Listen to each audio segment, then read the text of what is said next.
मेरी आवाज आ रही है? हालेलुया। क्या मेरी आवाज आ रही है? क्लियर है। थैंक यू संध्या बहन, थैंक यू सो मच। आइए हम लोग वचन में जाए और एक बात को मैं आप लोगों के साथ में शेयर करना चाहता हूं कि परिस्थिति आपको आपके फेथ को बताने के लिए डायरेक्शन नहीं दे सकती है। यदि परिस्थिति आपको आपके फेथ को बताने के लिए डायरेक्शन देती है तो मैं आपको आज करेक्शन देना चाहता हूं।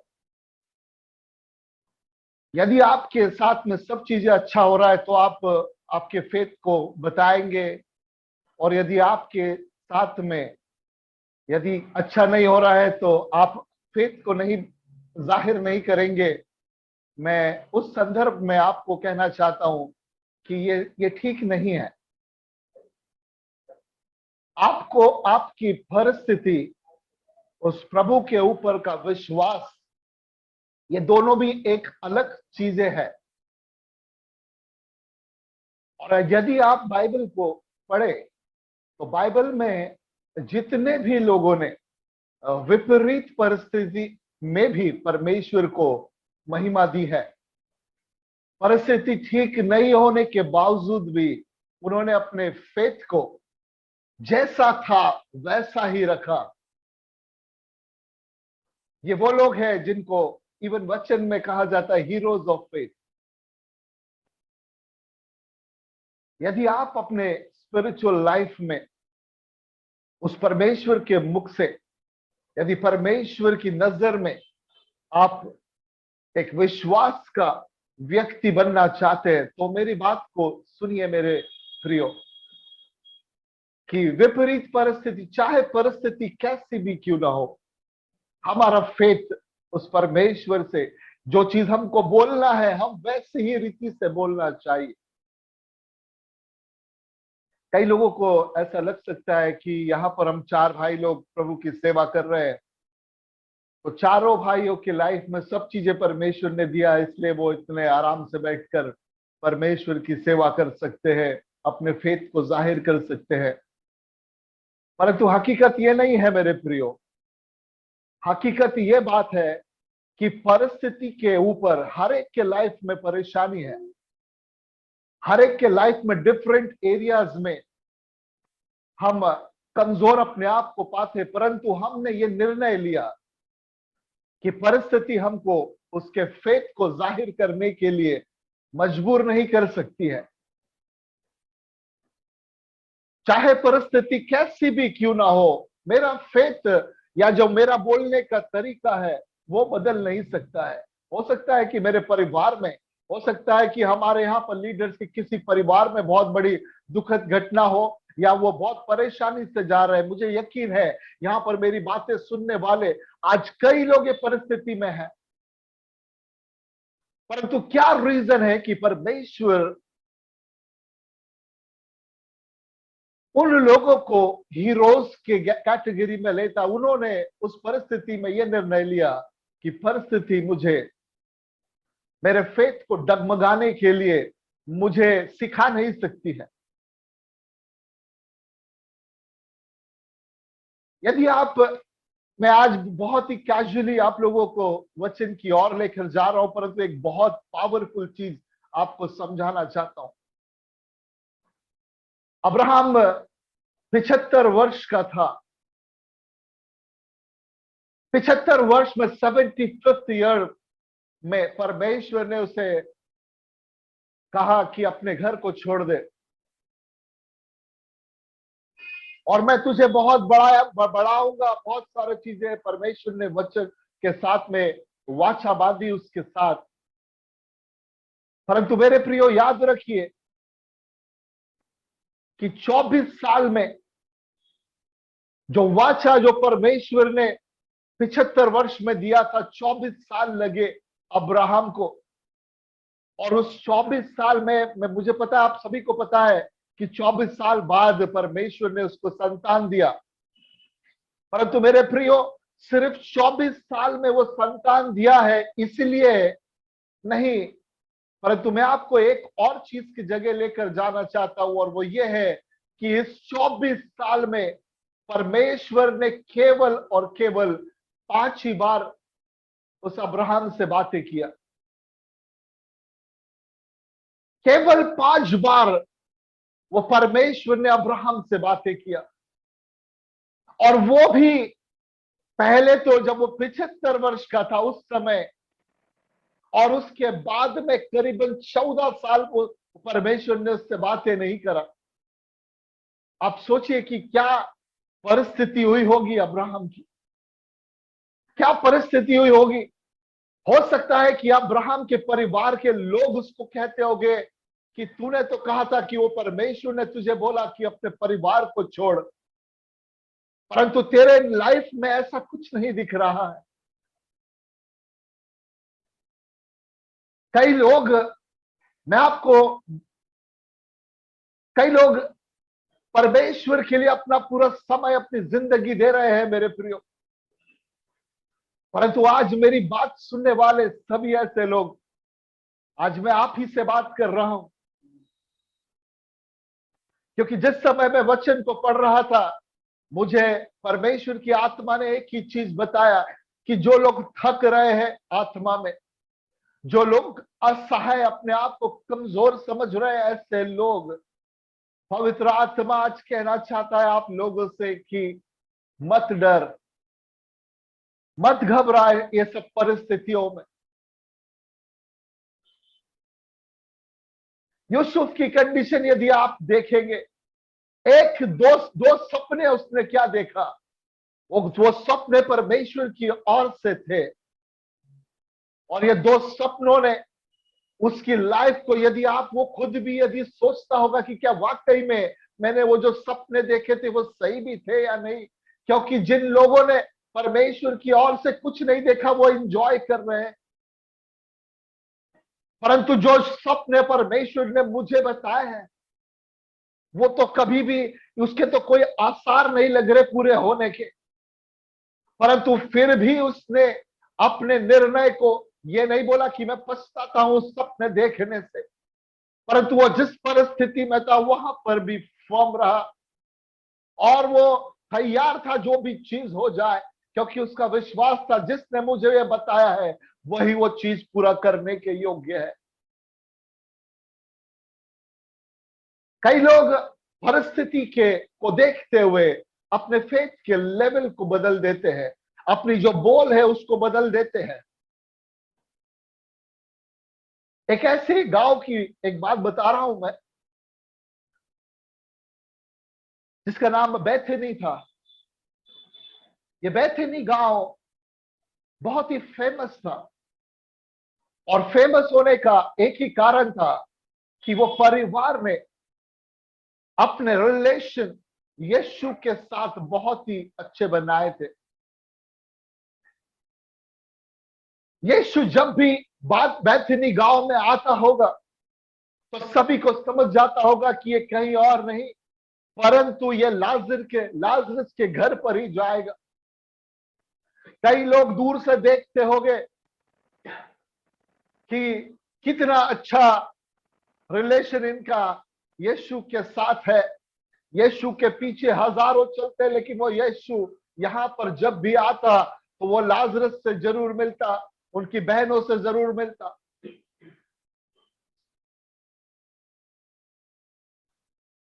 मेरे प्रियो, बहुत अच्छे से लोग ने समझ लिया होगा कि इनके रिलेशन बहुत अच्छे हैं, परंतु एक परिस्थिति उनके लाइफ में आई, और वो परिस्थिति यूहन्ना उसके 11वें अध्याय में हम पढ़ सकते हैं। वहां पर ऐसा लिखा है कि यीशु का जो फ्रेंड था, दोस्त था लाजरस, वो मर गया। यीशु ने, जिसके वजह से वो परिवार फेमस था, जिसके वजह से लोग उसको जानते थे, वो रिलेशन और वो व्यक्ति वहां पर मर गया। यहां पर लिखा था ऐसा। कुछ समय इस बात को समझने की कोशिश करें। यीशु को जब समाचार मिला तो यीशु वहां पर और भी 2 दिन रुक गया। ट्विस्ट, ये जो लाइ ये जो स्टोरी है, इसमें ट्विस्ट कहां पर आया, मैं आपको वो चीज की ओर लेकर जाना चाहता हूं। यीशु नहीं आया, ठीक है, यीशु नहीं आया, परंतु लाजरस मर गया। और लाजरस मरने के बाद में जब हम 11वें अध्याय और उसके 19वें पद की ओर जाते हैं, जब हम यूहन्ना के 11वें अध्याय और 19वें पद की ओर जाते हैं, वहां पर एक बात वहां पर हम देखने पाते हैं। और वहां पर ऐसा लिखा है कि बहुत से यहूदी मार्था और मरियम के पास आए उनके भाई की मृत्यु पर शांति देने के लिए। वो किस लिए आए थे? उनके भाई की मृत्यु के लिए शांति देने के लिए। ऐसा नहीं था कि एक आया, दो आया, बाइबल बताती है बहुत सारे लोग आए।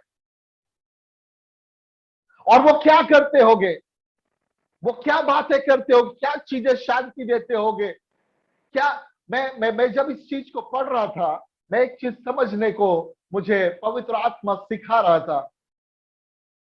कई लोगों ने ये जगह से ऐसा बताया होगा मार्था और मरियम को कि क्या तूने तेरे लाइफ को यीशु के लिए नहीं दे दी? क्या तूने तेरे परिवार को, पूरा परिवार मिलकर उसके पीछे नहीं चलता है?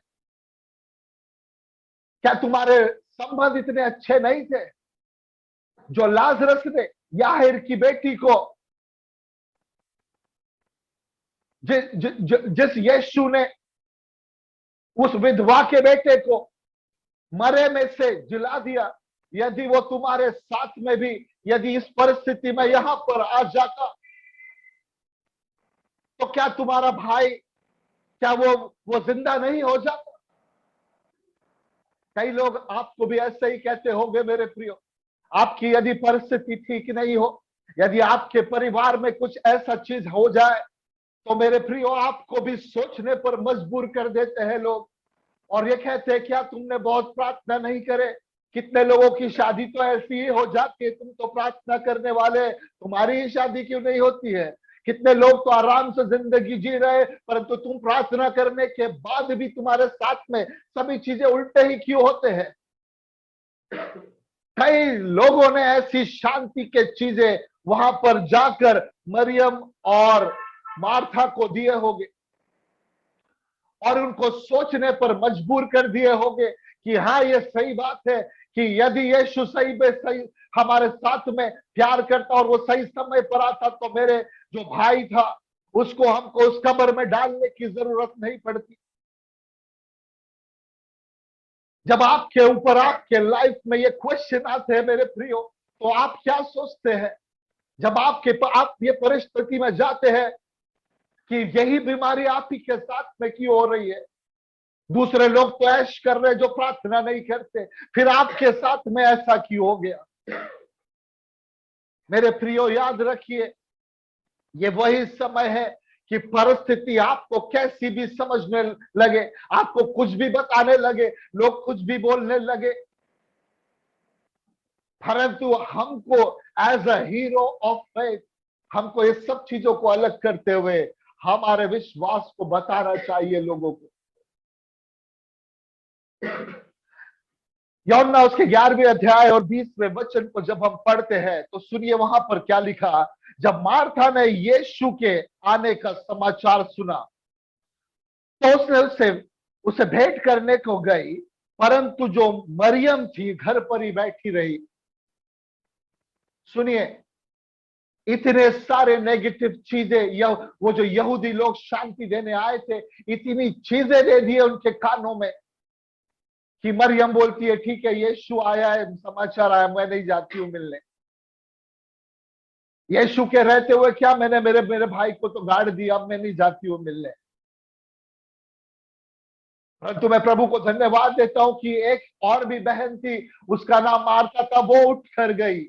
मुझे नहीं पता उसका फेथ क्या था, परंतु बाइबल बताती है कि वो गई और मैं इसलिए बता रहा हूं कि यहूदी लोग वहां पर जाकर शांति के समय यही बात बोल रहे थे, क्योंकि जैसे ही मार्था जाती है यीशु के पास में तो वही चीज बोलती है। अक्सर देखा जाता है कि जो चीज हमारे घर में चल रहा है वही चीज हमारे मुंह से निकलता है। और जब हम 21वां पद पढ़ेंगे तो वहां पर ऐसा लिखा, मार्था ने यीशु से कहा, हे प्रभु, यदि तू यहां होता तो मेरा भाई कदापि न मरता। मेरे प्रियो, सुनिए मेरी बात को। लोग क्या कह रहे हैं आपके विषय में, आपकी परिस्थिति क्या है, उसको एक तरफ कर दीजिए, परंतु मेरी बात को समझिए। आप जिस परिस्थिति में है वहां से परमेश्वर को पुकारिए और कहिए, मैं और मेरा परिवार, चाहे कैसी भी परिस्थिति क्यों ना हो, चाहे हम कितने भी तकलीफ में क्यों ना जाने पाए, परंतु आप ही की सेवा करेगा। ये वही मां मरियम थी मेरे प्रियो, जिसने एकदम उत्तम भाग को चुना था। जब मार्था रसोई में थी उस समय इसने यीशु के चरणों को वहां पर बैठने का निर्णय किया था और यीशु ने बोला, हे मरियम, तूने उत्तम भाग को चुना है। परंतु परिस्थिति को देखते हुए इस मरियम ने अपनी बाजी को पलट दिया और उसने बोला, मेरा भाई मर गया है, अब मैं क्या करूं? मेरे भाई जिसके वजह से मैं आपके साथ में जुड़ी थी वो ही मर गया और आप नहीं आए, मैं क्या करूं? क्या आप भी ऐसी परिस्थिति से जा रहे हैं मेरे प्रियो? आपने बहुत सारे समय प्रार्थना में दिया, कई समय आपने बड़े बड़े दान और दशवान से वो चर्च के भंडारों को भर दिया, परंतु आपकी परिस्थिति बद से बदतर हो ही जा रही है। मेरी बात को समझिए। परिस्थिति आपको कुछ और बोलने पे मजबूर न करने पाए, परंतु आपका विश्वास बोलने पाए कि मेरी परिस्थिति बदलने जा रही।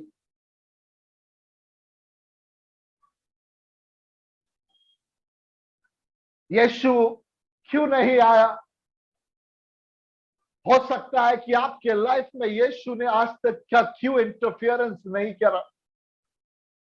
यदि यीशु उसी समय आ जाता लाजरस के पास तो शायद वो बुखार को ठीक करता। इतनी बड़ी चीजें यहां पर देखने नहीं मिलती। यदि वो मर जाता और उस समय यीशु जाता तो ये भी एक और चमत्कार के जैसा होता जो उसने याईर के साथ में उसके उसके घर पर किया, वो विधवा के साथ में किया कि एक मुर्दा जिलाया गया। परंतु यीशु आपके लाइफ में इसलिए देरी कर रहा है कि उनसे हटकर एक नई टेस्टिमनी आने पाए। लाजरस केवल मृत से बाहर नहीं आया मेरे प्रियो, परंतु हम एक चीज और नई चीज देखते हैं कि वहां पर सड़ी हुई जो बॉडी थी वो तक कर रिकवर परमेश्वर कर सकता है। ये चीज यीशु बताना चाहता है। आपकी परिस्थिति कितने भी साल पुरानी क्यों ना हो जाए, आपकी के जो भी परिस्थिति होने पर आपको लग रहा हो कि आप खुद सोच रहे हैं कि ये नहीं हो सकता है, उस कंडीशन में यीशु काम करना चाहता है। आपको परिस्थिति कभी भी आपके फेथ को जाहिर करने में आपको प्रॉम्प्ट न करने पाए। चाहे जो भी परिस्थिति हो, प्रभु मैं आपकी सेवा करूंगा। एक चीज को समझाता हूं मैं, मेरे ख्याल से आप लोग इस चीज को बहुत अच्छे से, इस स्टोरी को बहुत अच्छे से समझते हैं। दूसरा राजा उसका 5वां अध्याय और उसका पहला पद।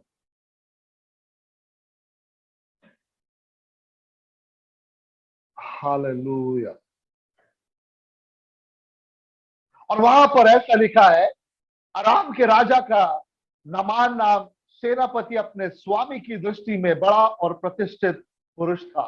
सुनिए, यदि एक राजा के नजर में यदि कोई सेनापति, अगर उसके लिए एक, यहां पर लिखा प्रतिष्ठित, अगर ये बनना है, इसका मतलब क्या है मालूम है?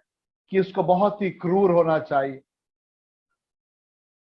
यदि आप एक राजा है तो आप उसी सेनापति को आपके नजदीक में आप बोलेंगे ये सबसे अच्छा है।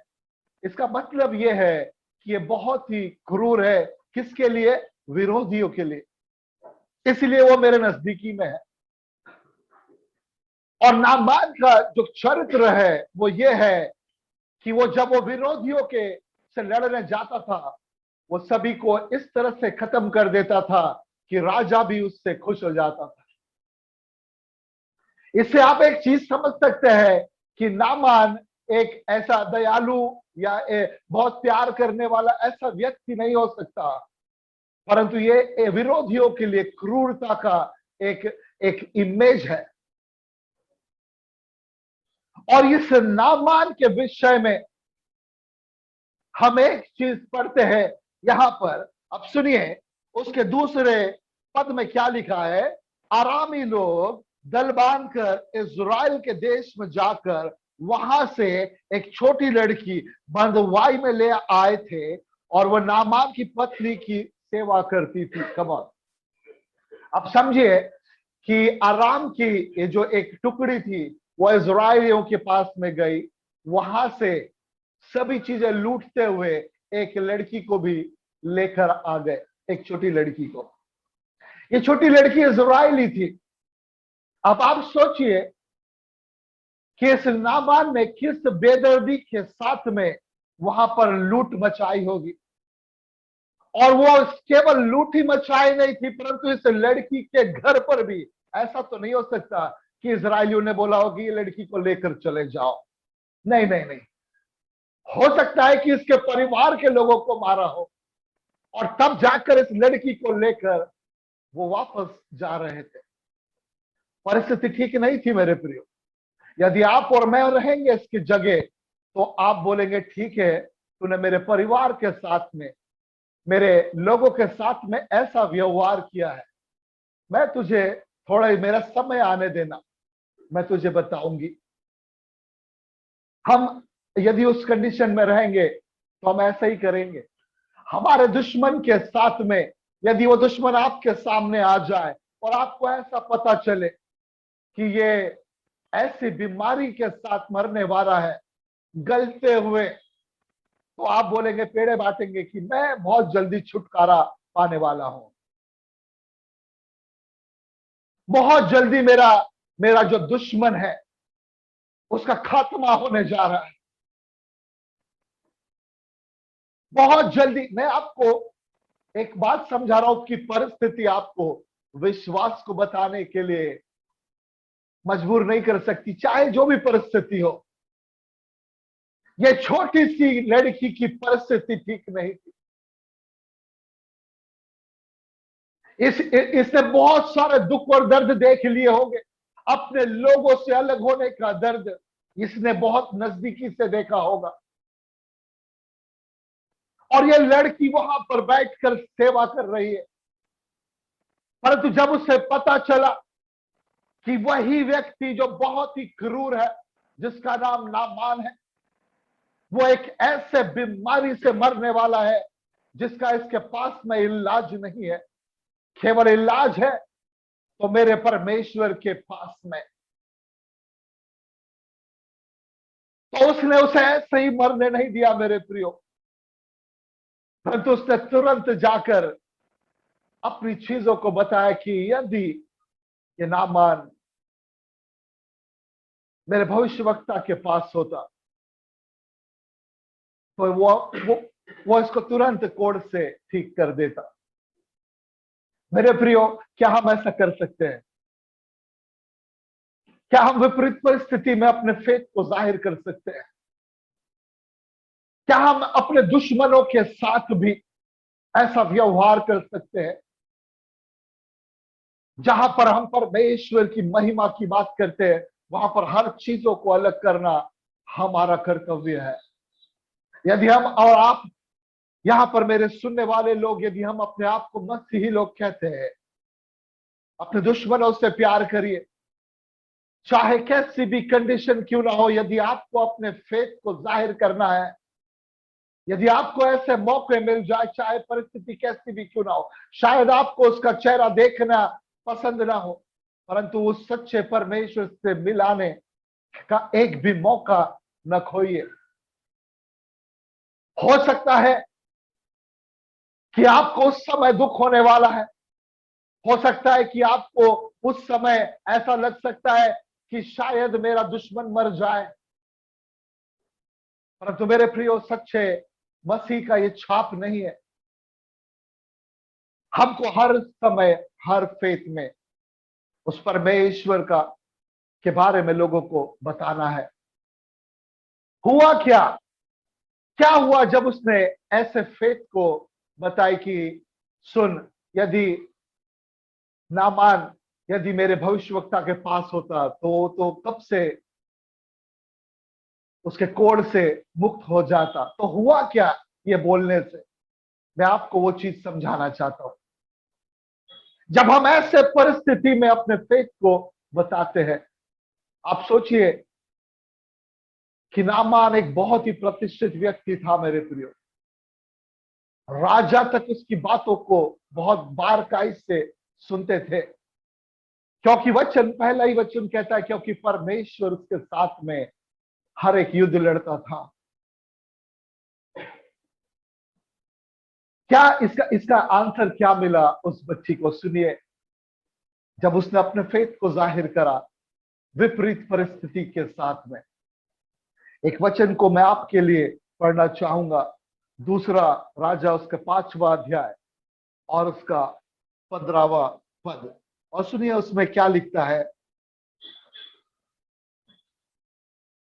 तब जब वो अपने कोढ़ से चंगा हो गया, जब नामान अपने कोढ़ से चंगा हो गया, तब उसने क्या किया पता है?